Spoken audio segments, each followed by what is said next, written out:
Sexual behavior by patients at mental health facilities happens. We know, and there's a long history of studies on this topic, that inpatients at mental health facilities engage in sexual behavior.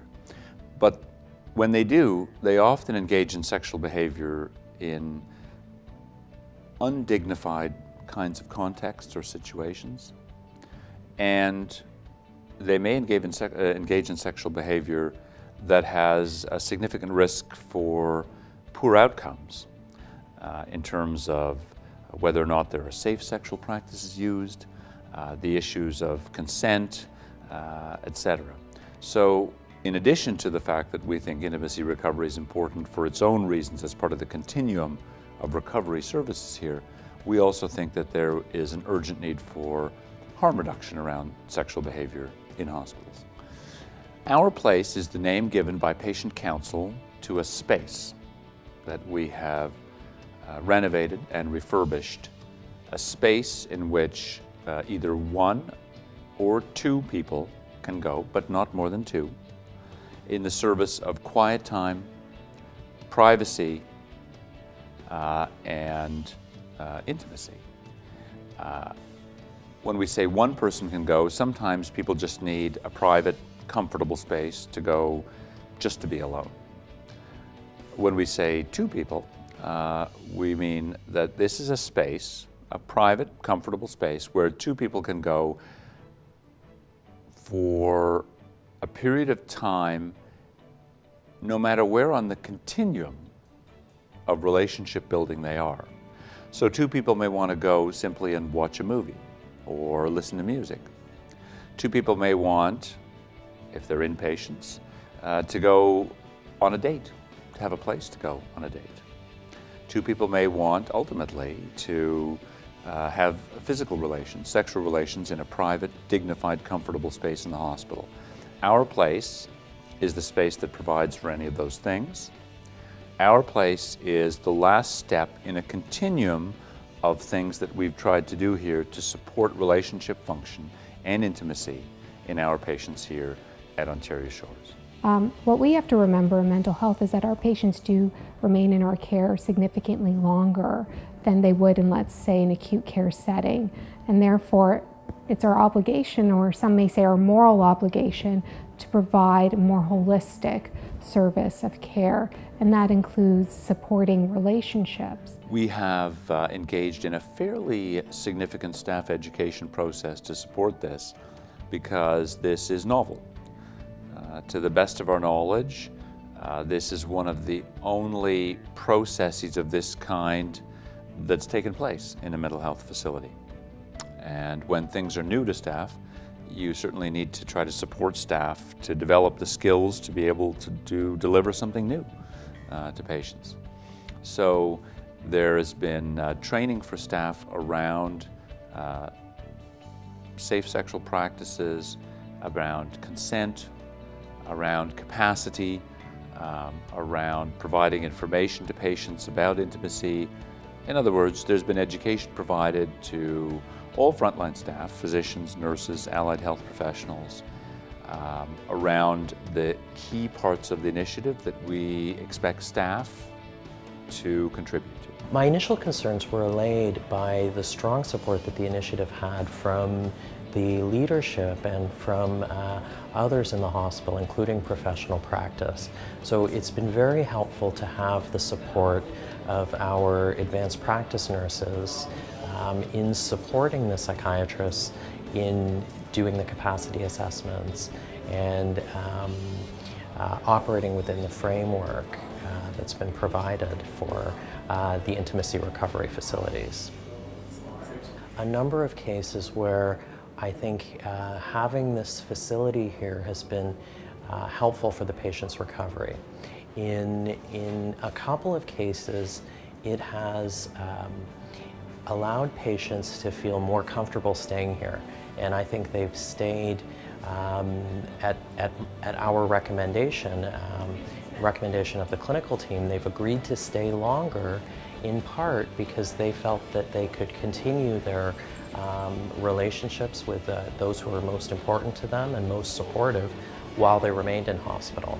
A healthy sexual relationship is important in any, like, whether you have a mental illness or not. So I think taking that away from you, 'cause some people are here for a long period of time, like for years. I mean, I was lucky, like the longest I spent at one point was 6 months, but imagine going from having a regular sexual relationship to not having anything at all, you know. So it's not surprising that people want to do that, you know, in other places, and they were getting caught and being embarrassed, you know, and stuff like that. Some people can lose privileges, you know. So, I mean, having a place where you can go that's safe, that people know about, that you're supposed to use for that specific reason is very important. It has helped my recovery by meeting Sean, maybe starting a future. I'm more confident in myself. I'm talking to patients about the room, and I'm starting to volunteer here, going on units to talk about the room. Me personally, I mean, I'm schizoaffective, and it's not a genetic thing. It's they call it like a stress vulnerability, and so the more stressed I get, the more likely I am to have more serious symptoms. So taking that away can cause stress, and at the same time, if I'm stressed, I mean, everyone knows that that's, you know, a pretty good way to relieve stress. So, I mean, having that personally in my recovery was definitely a positive thing. Just for, you know, you're not adding stress onto me, you know, if I'm going to be here for a long period of time. This is open to any of our inpatients who are of age and who have the capacity to consent to sexual relations. There are certainly no requirements regarding whether a person is married or not, or whether a person is straight, gay, etc. We are here to support the intimacy recovery of people in whatever form that takes. Some of the main challenges with staff come from a place of caring and concern for the patient's safety. And it's not only their physical safety, but their mental and emotional health and well-being. You know, relationships, just generally speaking, can be quite complex and challenging. And so those, you know, for some staff, they feel that it might be an additional stressor for their patients. And so what Ethics Services does is it provides staff with the time and space to unpack some of those issues. So what are their personal values and what are the values of the patient? And many times there is overlap, but in the moment, they're unable to see that overlap. So it's bringing both parties together to see what's in the best interest of the patient and collaborate in order to reach the best outcome for our patients. The patient does not need to be in a common law relationship or married, or even in a long-term or committed relationship to book our place to spend time with another person. We're trying to create a process and an experience and a conversation between staff and patients that is realistic, that reflects what happens in the community, that helps to prepare the patient for the community, and that gives us the chance to have the kinds of conversations with patients that make sense for people that we return to their best function in the community. So the whole range of potential kinds of relationship experiences and sexual experiences are open to patients when they return to the community. Similarly, we don't want to be overly restrictive about the use of our place because we want to have real-life conversations with patients about their choices. Well, first, one question that we're often asked is, what if the patient makes bad choices? And in response to which I would say, well, we've probably all made some bad choices. The right to make bad choices is part of full participation in life. Historically, paternalistic mental health professionals or organizations would try to keep patients from making what they perceive to be bad choices for that patient. As long as the patient is of age, and as long as the patient has the capacity to consent to sexual relations, they are entitled to make less than optimal choices.